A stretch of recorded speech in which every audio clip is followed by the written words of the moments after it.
Yo, welcome to 22 Football. First of all, thanks for 1,000 subscribers. Absolutely ridiculous that we reached this milestone in only 1 month of posting. So yeah, I can't complain there, every single one of you. Thanks, let's go for the 2,000 subscribers. This year still, I don't know if it's possible, but anyways, let's just go for it. The other day, I predicted the Super Cup games that were going on over the weekend. I make the short versions on my TikTok and Instagram. If you want to go follow me over there, the links are in the description below. But yeah, those were pretty successful. Yeah, I know, it could have been better. But there's no better way to deal with this than to just do another predictions video. And this time it's going to be an elaborate one. Because in this video, we're predicting the Premier League table for the 22-23 season. And yeah, we'll just see how it goes. Anyways, I have my list ready for you, so let's get right into the video. Starting off in 20th, and Bournemouth just got promoted from the Championship last season. And I have a surprise for them. They can go right back down. Because in all fairness, I do not have faith in them whatsoever. I don't think the team is good enough to be in the Premier League. And also, they didn't make a lot of great signings. They got Joe Rothwell, Ryan Fredericks and Gavin Kilkenny in. Is that really enough to maintain Premier League status? If you ask me, absolutely no way. 2 free transfers, 1 player that returned from loan. Yeah, it's just not gonna happen for them. They're going to go right back down. So Bournemouth, enjoy it while it lasts. Your Premier League stint will only last 1 season. Next up is Fulham, and this is gonna be the same story as always. They come up and they go down right away. Because the thing is, they always have a good team, but they just concede too many goals, and I think the same is going to happen. Actually, I like 2 signings that they made. They tried to strengthen the defense. They signed Kevin Mbabu, who's a great right back. He was very good in Germany. And also they signed Joao Palhinha from Sporting, who's a good defensive midfielder. So they know that they have to be a little bit more solid. So that's why they got these signings in. But I don't think that it will be enough. They also signed preseason merchant Andreas Pereira. And this time he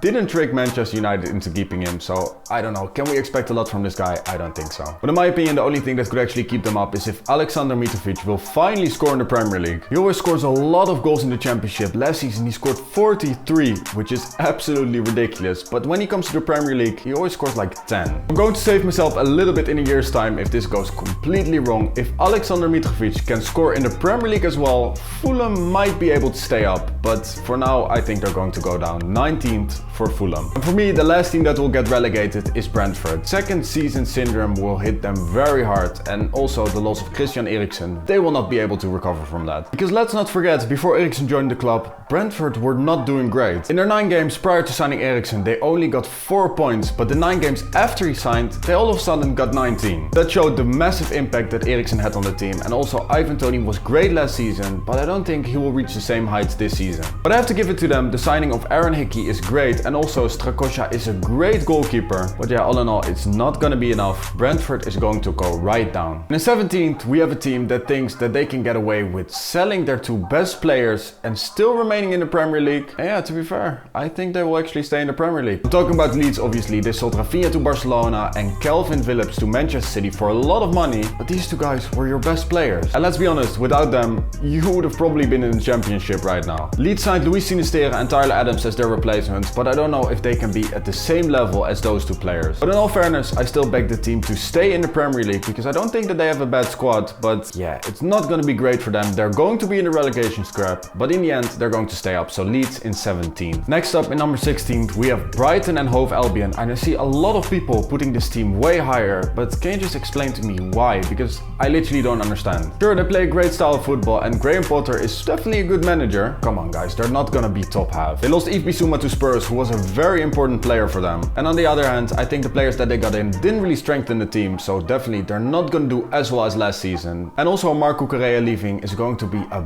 big problem for them, so that's why I think that they're going to stay in the Premier League. I think that they will comfortably stay in the Premier League as well, but Brighton fans don't expect the same as last season because that's just out of the question. It will not happen. Next up is Nottingham Forest, and I personally think that this will be a very interesting team next season. They managed to still get into the Premier League after the playoffs, but after years of not being in the Premier League, they're definitely prepared to retain their Premier League status. And these guys have been spending money like crazy, and to be fair, it has actually been smart business as well. Nico Williams and Omar Richards are both great transfers, and also they got Jesse Lingard in on a free. He might not be good enough for a club like Manchester United, but when he was on loan at West Ham, he was absolutely sensational. So I personally think that Nottingham Forest is a great choice for him. But all in all, they've done great business, and I think that they spent a little bit over 80 million euros, which is pretty good actually. Well, not necessarily spending money, but the fact that they did smart business. So if you ask me, Nottingham Forest is going to stay up. They will end in 15th. And next up is 14th, and in 14th we will put Southampton, and I always have a lot of difficulties with this club, because it's always difficult for me to estimate where will they actually finish, because they never have an outstanding team, they never have a really bad team. So 14th for me seems about alright. Like I said, they didn't really sign a lot of very exciting players, a lot of talented players, young players I have to say, so they can obviously turn out to be really good business. But yeah, I don't know, the fact that they lost Armando Broja is going to be a big loss for them, and normally they finish around these spots, so I'm just gonna put them in 14th. And next up I have Everton in 13th, and after last season I think that Everton will be quite happy with this. Last season was honestly terrible for them and it really looked like they were going to go down, but I honestly think that that was an incident. I honestly don't think that that's their level. I don't think that Everton is that bad. Obviously they lost Richarlison, which is not great for them, but they also got some good players in. I think signing James Tarkowski and Dwight McNeil from Burnley is a great piece of business, but like I said, I don't think that Everton's team is that bad. And last season truly was an incident. Obviously, like I said, losing Richarlison is not great. I think that they will comfortably stay in the Premier League. And next up in 12th, we have Crystal Palace. And just like Southampton, they always finish around these spots, so I will just put them in 12th as well. But obviously that's not what I'm going to base my predictions off, because over the last years they've done some great recruitments and I don't think that they will be in big danger. The signing of Doucouré for defensive midfield is a great one I think. They still have Wilfried Zaha, and obviously Michael Olise is a great talent, so I expect a lot from him. But yeah, just another comfortable season for Crystal Palace. To complete the bottom half we have Wolves in 11th. So no top half for Wolves, because honestly I couldn't be bothered. No, okay, obviously that's not true, but I think the teams ahead of Wolves are obviously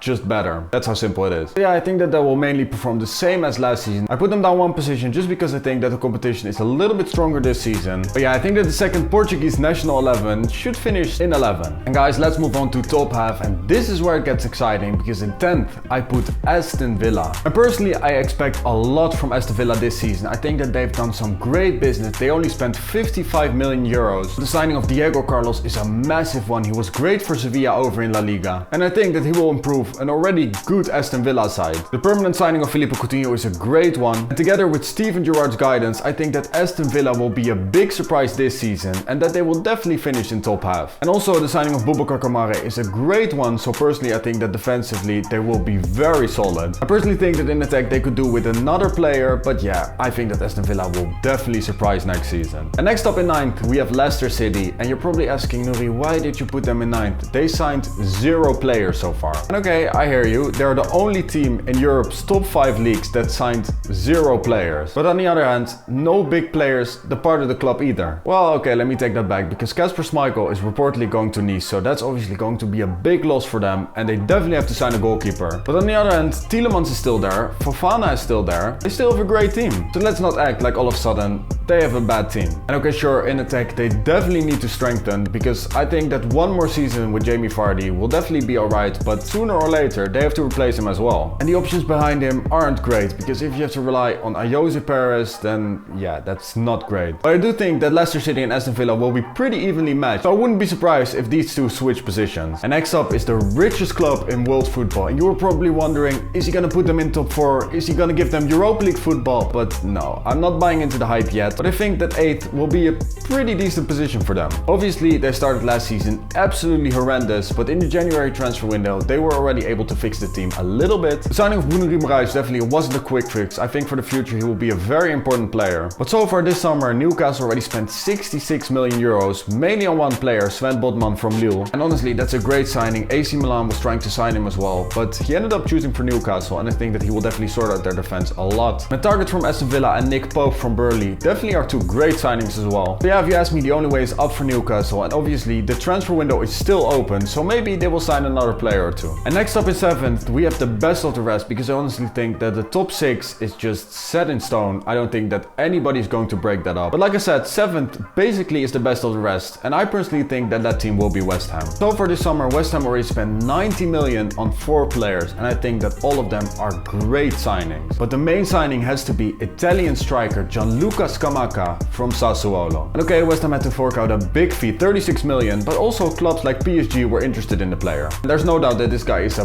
big talent. He scored 16 in 36 last season in Serie A. And I'm definitely buying into the project that's going on at West Ham right now. So 7th I think for them will be very decent. And now it's time for top 6. And in number 6 I'm going to put Spurs. And I've seen a lot of predictions putting Spurs in top 3, top 2 even, but nah, no way. I'm not buying into the hype. Definitely not. Their transfer window has been okay, but I think that they massively overpaid for a few of these players. For example, Richarlison, they paid 58 million for the guy. guy. Let's put it in perspective. The fees paid for Gabriel Jesus, Sterling and Lewandowski were all way less than this guy. And almost 60 million euros for a player that never scored more than 13 goals in a Premier League season. I honestly don't understand. And I know that I said before that he was great for Everton and he definitely was a reason that kept them up, but he had 10 goals in 30 games. I know that he was in a struggling side, but does that really justify a fee of almost 60 million? I don't know. I'm not excited about this transfer. I have to say the signing of Bissouma is a great one for 30 million euros as well. I think that that's a steal actually. But on the other hand, Lenglet from Barcelona is just a useless transfer. Let's be honest, he was shaky at Sevilla, he was not great at Barcelona, so I don't know, he's not gonna perform in the Premier League either. So yeah, to be fair, I'm not buying it. Spurs have spent a lot of money, but not on the right players if you ask me. Next up in fifth, I have Manchester United, yet another season without Champions League football. But I do think that they will do alright this season. But yeah, let's be honest, fifth is definitely the max for them. To be honest, the 4 teams that I put ahead of Manchester United I think are way better than them at this moment. Right now they didn't really spend a lot. They spent 57 million on Lisandro Martinez and 50 million on Tyrell Malacia from Feyenoord. And I don't think that Manchester United really strengthened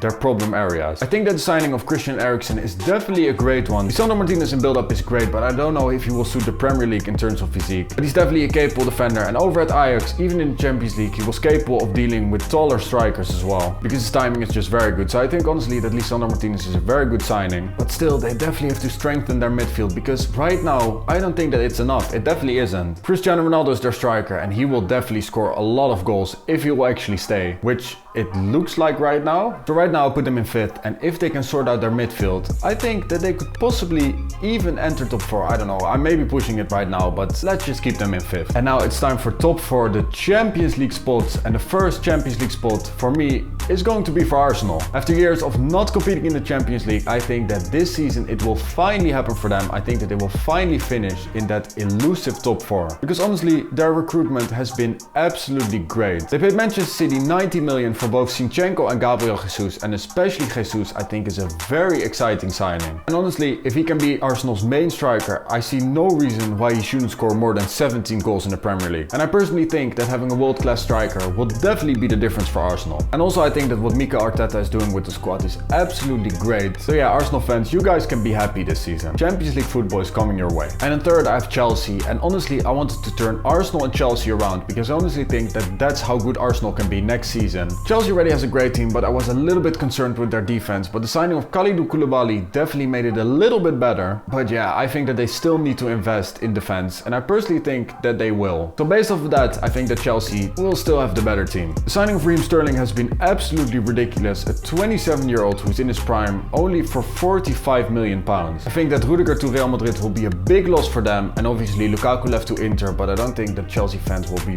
very unhappy with that. The only thing left is top 2, and honestly, could it be any 2 different teams than Manchester City and Liverpool? I don't think so. These last couple of years, these 2 have been way ahead of the other teams, and I think this season will be the same story. So I'm going to reveal my 22-23 Premier League champions, because there's no point in revealing second, because you already know who's going to be in first then. My Premier League champion for this season will be Manchester City. And I know, big surprise, but they just have the best team, and in my opinion, they only made it better. Calvin Phillips is just a great signing, and obviously the big guy, Erling Haaland, for 60 million euros. Which is honestly a steal. I know that he had a clause in his contract that made him leave for this amount of money, but guys, one of the best strikers in world football, only 21 years old, and you pay 60 million for him only. Absolutely ridiculous, and that's why I think that Manchester City will only be better this season, because imagine that team from last season with a striker, and also one of the best strikers. On the other hand, they lost Gabriel Jesus. He was never a first team player anyways. Raheem Sterling obviously was great for City, but I think that they have enough options to fix that. And Zinchenko they got good money from, but they're going to sign Cucurella again, so yeah, I don't think that they will have massive problems over there. All in all, yeah, a little bit boring, I know, but Manchester City is the best team, so they will be the Premier League champions again. So in second, it will be Liverpool. I think that it will be a close title challenge again, but Liverpool will not come out on top. Losing Sadio Mane to Bayern is going to be a tough one for them. Darwin Núñez I think is a great replacement, replacement. They paid a lot of money for him, but I'm pretty sure that he will score a lot of goals in the Premier League. But yeah, in my opinion, their only problem is Manchester City, because their team is absolutely ridiculous. But there's just one team that's better. But yeah, I expect another great season for Liverpool, because obviously they have a great team. Like I said, I keep saying that for some weird reason, but obviously they're going to compete in the Premier League, they're going to compete in the Champions League, they're going to compete in the FA Cup as well. But yeah, the Premier League is just not coming their way. So yeah guys, those are my 22-23 Premier League predictions. Let me know in the comments down below if I've gone absolutely crazy or if some of these actually made a little bit of sense. Feel free to share your Premier League predictions in the comments down below. We can have a chat over there. Be sure to follow me on TikTok and Instagram if you're into that stuff. The links are down below. Be sure to like, share and subscribe as well. Check my videos on the end screen right now, and I'll see you on the next video. Peace.